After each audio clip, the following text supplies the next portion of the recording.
I was on the phone the other day, and I was kind of looking around and looking at some of my apps, and it dawned on me there for a moment that I know how to operate my phone, but I don't know how my phone operates. Does that make sense? In other words, I know how to get on Facebook, I know how to organize my apps, I know how to post, and I know how to send a text and receive a call, but I don't know the inner workings of the phone. I don't know what electrical signals are being sent one to the other. I don't know how the phone is connected to the satellite and how the satellite operates in space and all that stuff. So I know how to work my phone, but I don't know how my phone works. This is a very similar thing to the Bible. Many of us know, hopefully, at least in this class, know how to work our Bibles. We know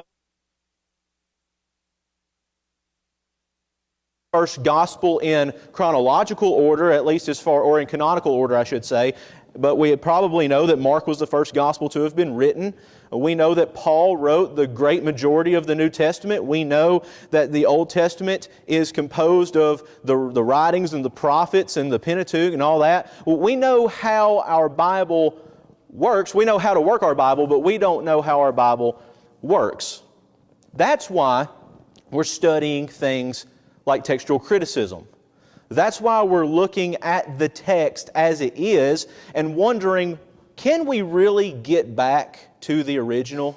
And that's been our job, that's been our goal to evaluate for the past, I think now makes 3 weeks, maybe 4, I lost count. And we're going to do that again tonight. And the reason is, we got a little rushed last week when we started looking at the examples, and we're going to go back to Mark chapter 1 and verse 11. So if you have your Bibles and want to turn there, we're going to be there. We're going to look at 2 pictures of manuscripts, of ancient manuscripts that both date back to around the same time. And I'm really looking forward to getting into our discussion. And Lord willing, Randall, is the computer going to work? Is it going to...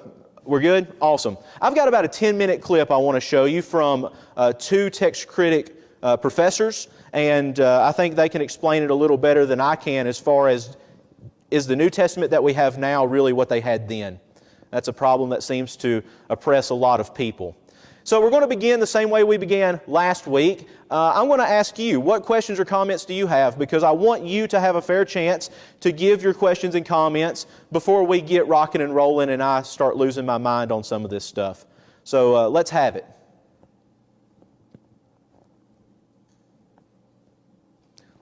And the crickets win. Anybody have anything? Seriously. Really? Anything. Anything that we've talked about. About hermeneutics. Yeah. All right, we'll come back to it. Okay. Challenge accepted, right? All right, we'll come back to it. We'll begin with our fun Bible fact as always, and I'm actually looking forward to talking about this little fact. Again, another archaeological find, and I think that you will find this to be pretty interesting as well. This is the Great Isaiah Scroll. Now, just for me personally, how many of you have heard of the Isaiah Scroll? Anybody? It's a really popular find. It was found in 1947 at Qumran. Has anyone ever heard of the Isaiah Scroll? Okay, got one person. Awesome. Well, if you haven't heard about it before, you will now. I have a picture of it that'll come later, but we want to look at this first. Honestly, I couldn't get the picture and my point's on the same slide, so let's look at it. The Great Isaiah Scroll was found at Qumran, which is one of the 7 original Dead Sea Scrolls that was found in 1947. Pre-1947, the earliest Old Testament text that we had that was reliable was called the Masoretic text. The Masoretic text dates back to around 800 to 1000 AD. Okay? The Great Isaiah Scroll is an almost complete scroll written in full orthography, which is the exact spelling. They wrote out all the words, right? Which shows us how Hebrew in the Second Temple period would have been pronounced and would have been spoken and would have been spelled, which is very important. And this dates back to 125 BC. That is 1,000 years earlier than the Masoretic text. Now, let me tell you what the Masoretic text is. This is the text that was copied by what we call the Masoretes. They are the ones who put vowel pointings and the accent marks and things like that in the text to make it readable. And so they did us a great service with what they did, but 1,000 years further back to the source, well, that's incredible. Okay, and so here's a picture of the scroll. This actually begins with Isaiah 52 is over here. See how it's written in columns? And, if you know Hebrew well enough, you can actually start reading right to left. Isaiah 53 begins right here, this little word right here. And I just think it's so incredible because how can you have a nearly 2,000-year-old document preserved so well? In my research, you can actually go to the Dead Sea Scrolls website and look at this online. You can click on it and scroll through it, and if you know Hebrew, you can read through it, or you can carry it along with your English translation or whatever. And on the very first, I can't call it a page because it's a scroll, and pages are in codices or codices. The very first column, first two columns, when you first open it, about half of it is gone. It's deteriorated. Okay, and so, but everything else seems to be pretty well intact. All 66 chapters are included in this scroll. That's absolutely fascinating. So I told you Isaiah chapter 53 begins right here. You come down to verse 4, which is one of my favorite verses in Isaiah 53.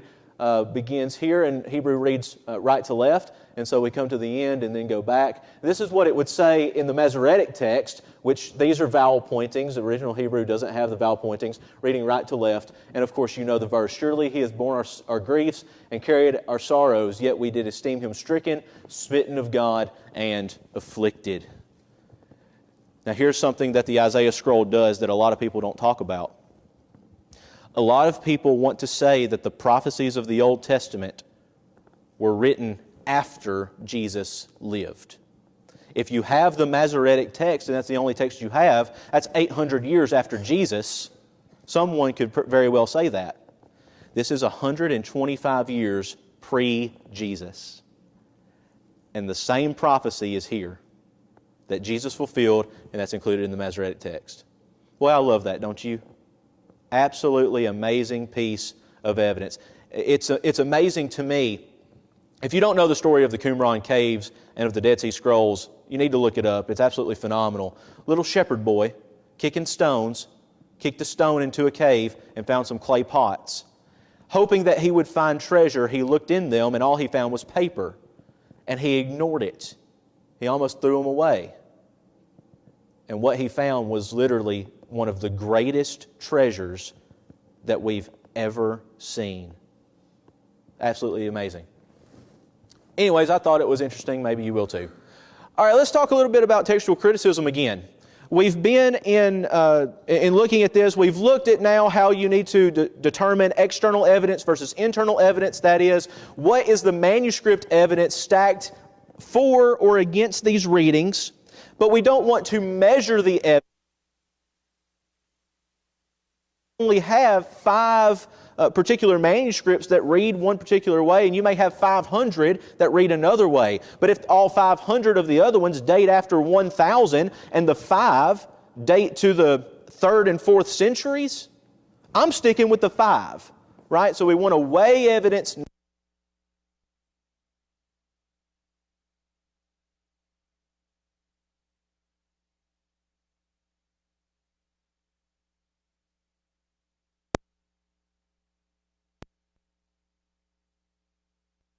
That as well. And so everybody at Mark chapter 1 and verse 11, I saw some pages turning earlier. Hopefully you're there. That's where we're going to till we look at our little video clip. Mark chapter 1 and verse 11 has 3 potential readings. 3 potential readings. The first is the one that is most well attested. It's the one that has all of the evidence, right? The external evidence at least, the majority of the external evidence. And it reads, and a voice came from heaven, and then you can finish out what the voice says, "You are my beloved Son, in you I am well pleased." Okay? So that's option number one. It has the most manuscript evidence to support it. Option number two is to take out the verb entirely. You take out the verb, you're just left with it seems like a broken sentence, but here's the thing about Greek. Greek does not demand that you have the verb to be. So, for instance, if I wanted to say Jesus is God in Greek, I could say Iesus ha theos. There's no verb there, it's just Jesus the God, literally. But in English that makes no sense, and so we have to supply the be verb. Jesus is God. That's a proper translation even though the word is not explicitly there. And many times in translations we have to do that because it just doesn't make sense in English. That's the nature of translation. Anyone who has done any translation, it can be Spanish to English, it can be English to Latin, whatever language you're translating, sometimes you have to take liberty with what it says in order to make it understandable in your language. Okay, and so all that to say, when it says a voice from heaven, you could very easily insert the verb, there was a voice from heaven. But that's not in the text, okay? So you see what I'm saying? You can put it in there and be true to the language, but if we leave it out, that's what the text literally says. Am I making sense or am I confusing everybody? Okay. The last option is to take a completely different verb and make it passive. Okay? So a voice from heaven was heard. That's a passive verb. So we have three options here. We have one with the active verb, came, one with the passive verb, was heard, and one with no verb at all, which would force us in English to supply a be verb and a subject, which actually, well, no, you wouldn't have to supply a subject because voice is the subject. Okay, so those are our three options. Now, if we're weighing the evidence, so far, if we look externally, all the evidence seems to be stacked on the first reading.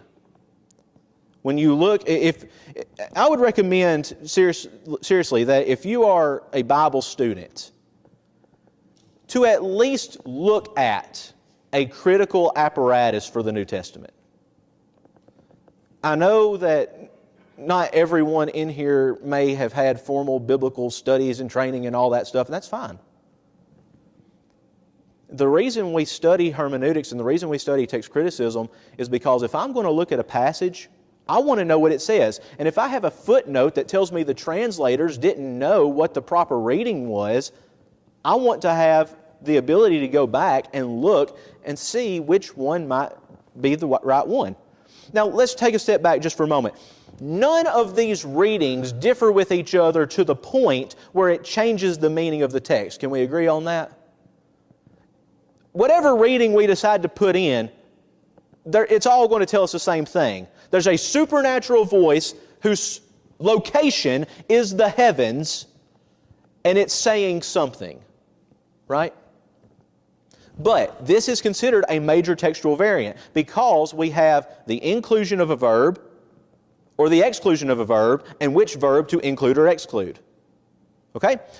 So, like I said many times before, the vast majority of the witnesses give to the first reading. There's actually only one good manuscript that gives to the last reading, and so I really don't think that that's original. So really we're left with two, whether it includes a verb or excludes a verb.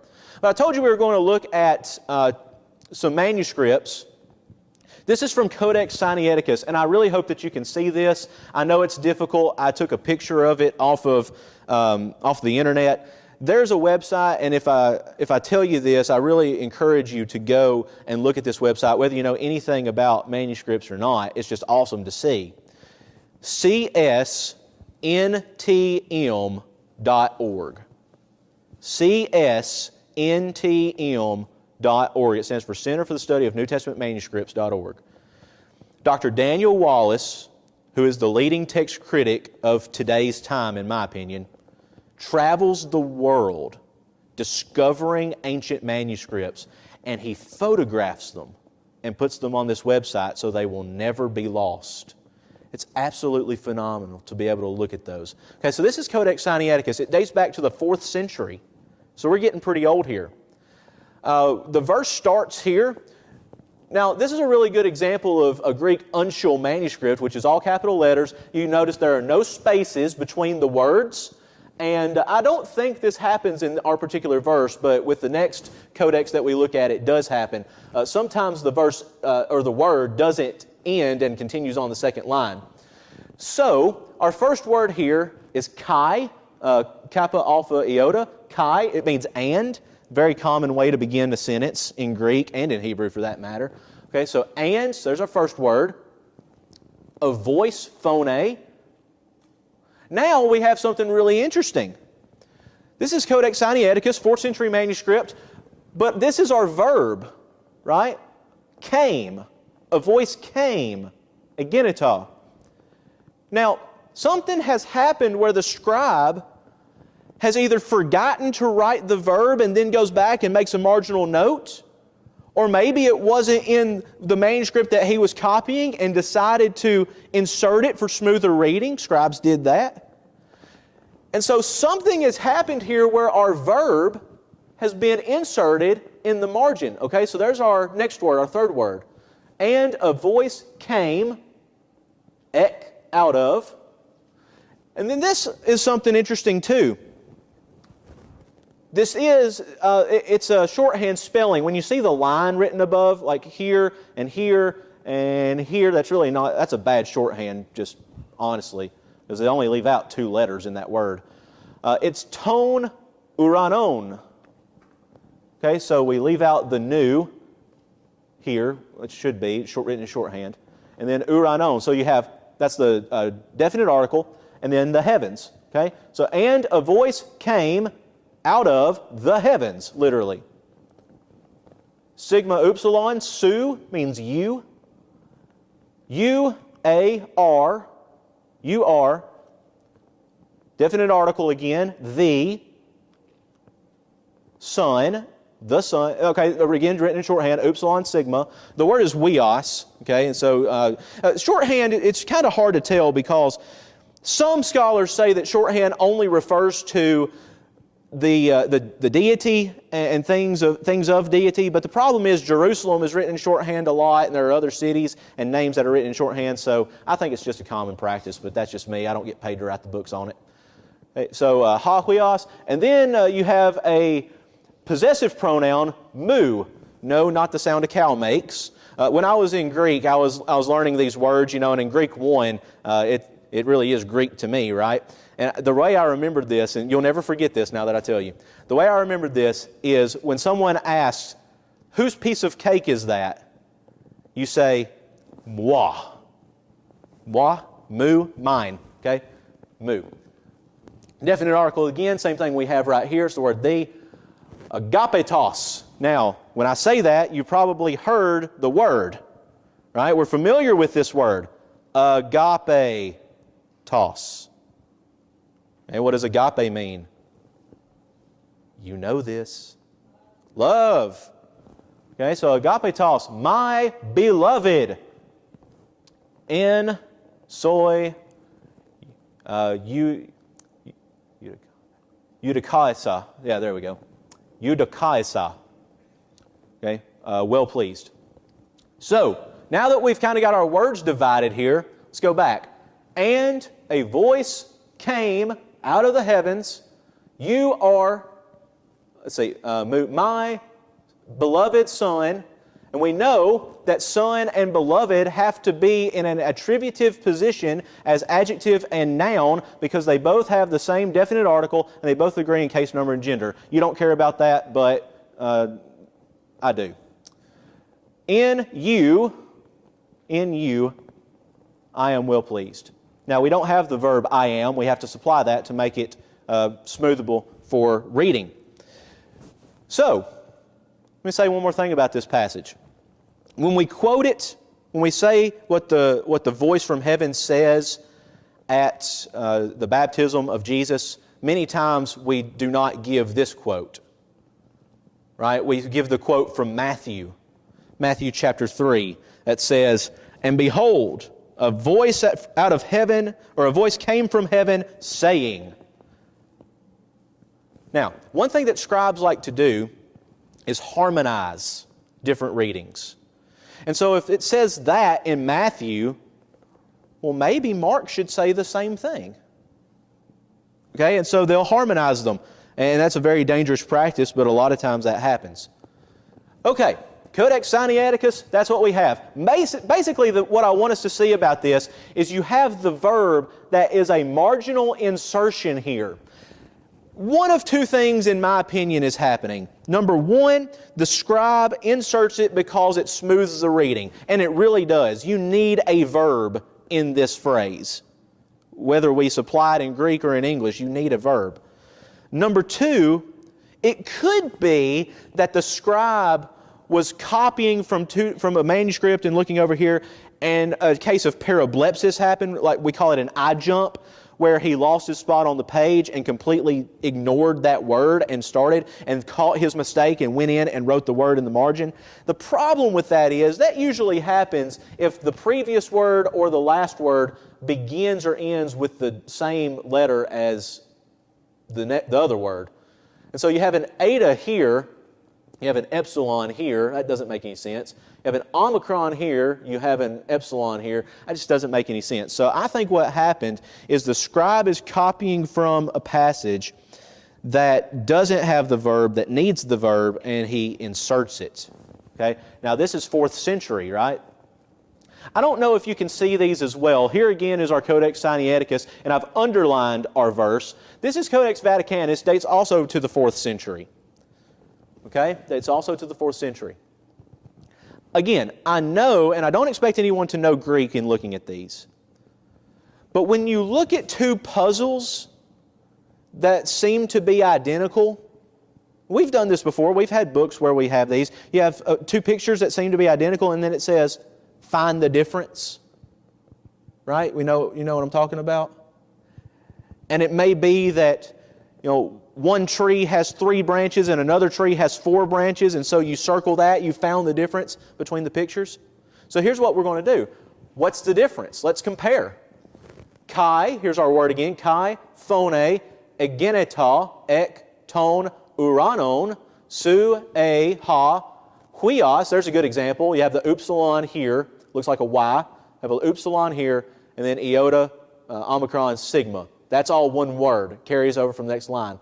Huios, mu, ha, agapetos, and there's shorthand again with the little line. Be ensoi, eudakesa. And then this little dot right here, I don't know if y'all can see it or not, that is a Greek semicolon. Okay, so that's the natural pause of the verse of the sentence. When I'm looking at these two manuscripts, I notice immediately two different distinctions. Distinction number one is the most obvious in my opinion. Our verb, egeneta, is the same verb, came, is inserted in the text here in Codex Vaticanus, but it is omitted and inserted in the margin in Codex Sinaiticus. Do you see that?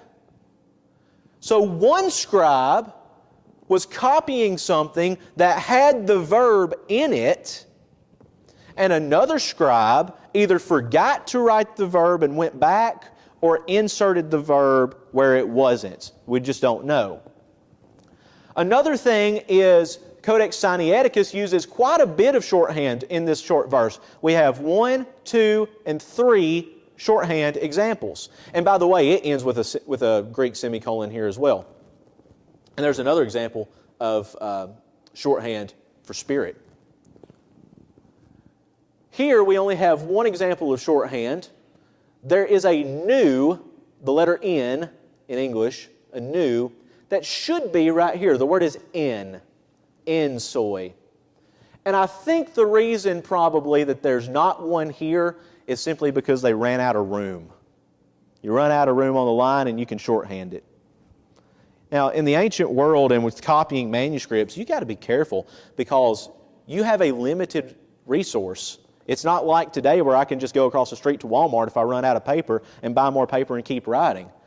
They had papyrus and animal skins and things like that they were writing on. Very, very expensive to make these codices, these books.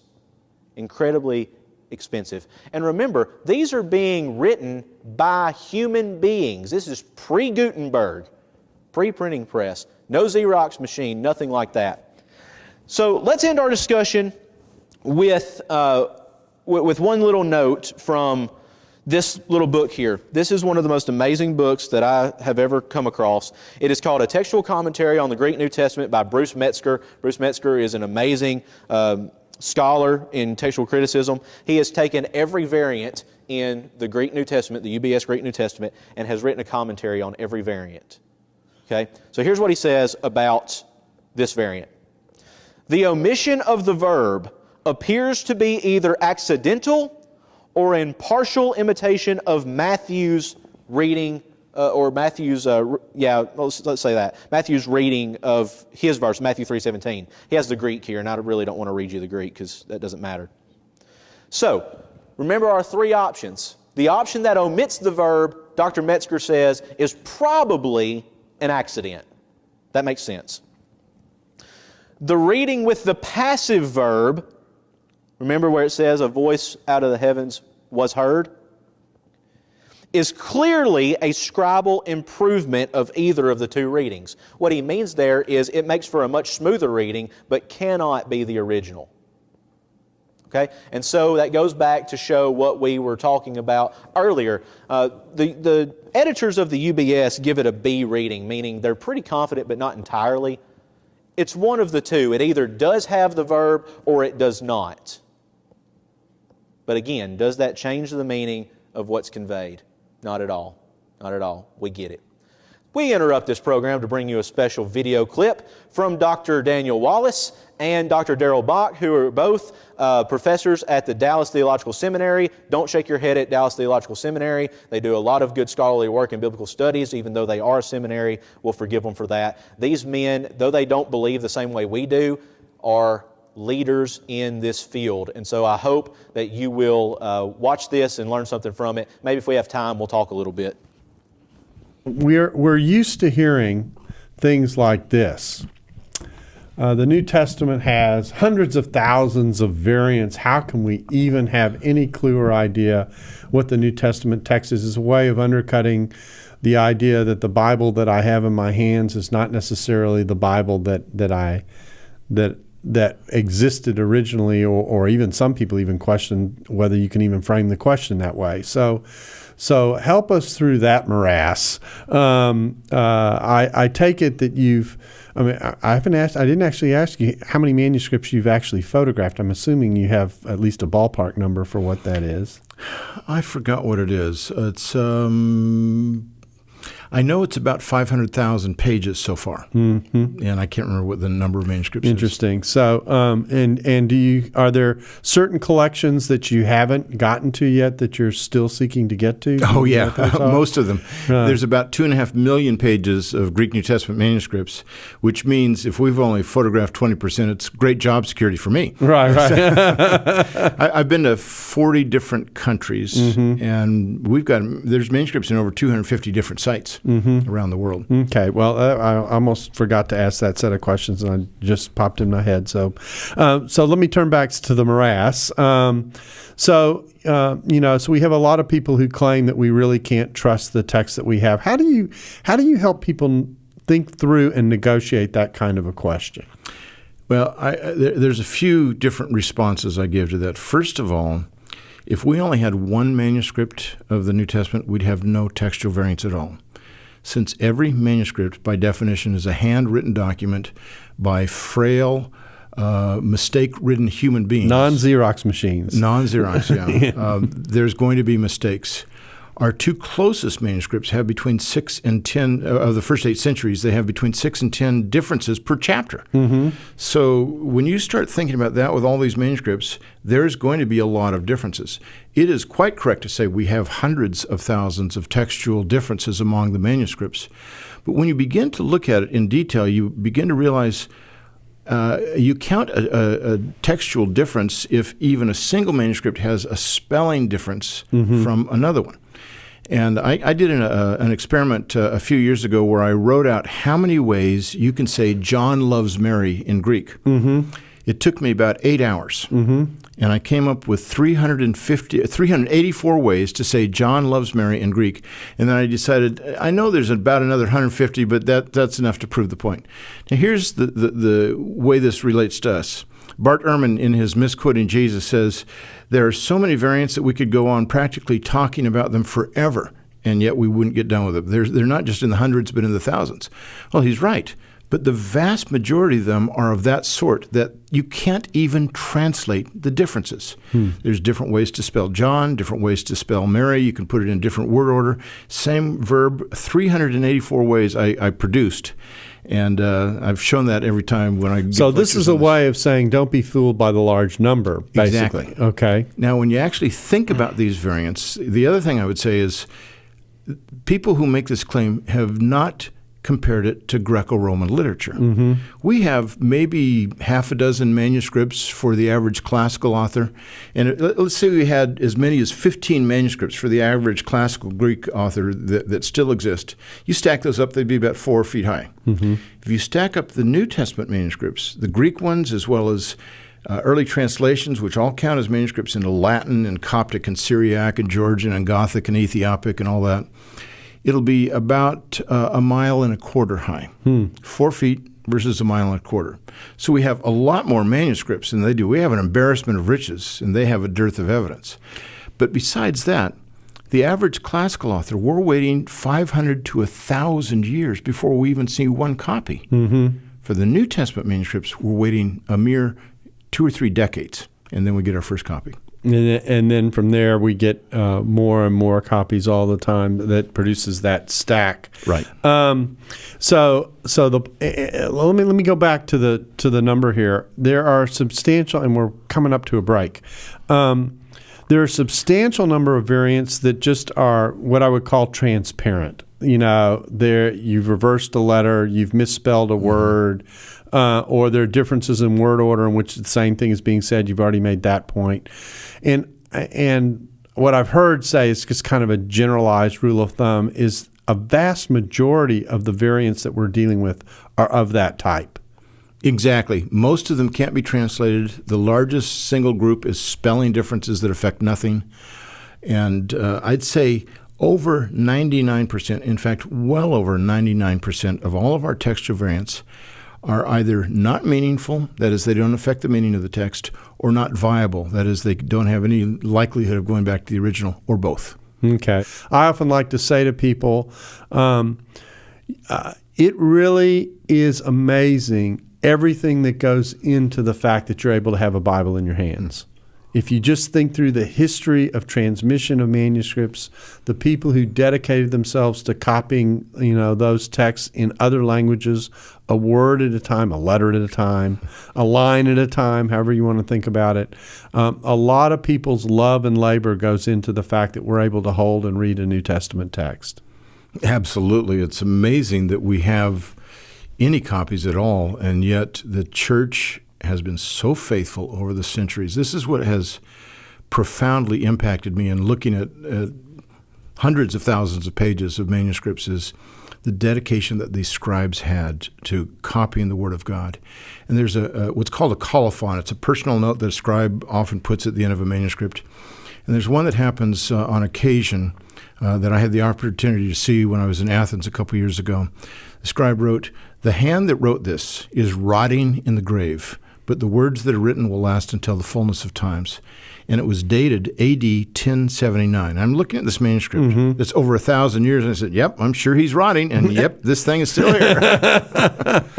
Yeah, it's amazing. Well, we were talking about the nature of significant differences here, and I'm actually not entirely sure how to get into this question, but I think the way I want to do it is this way.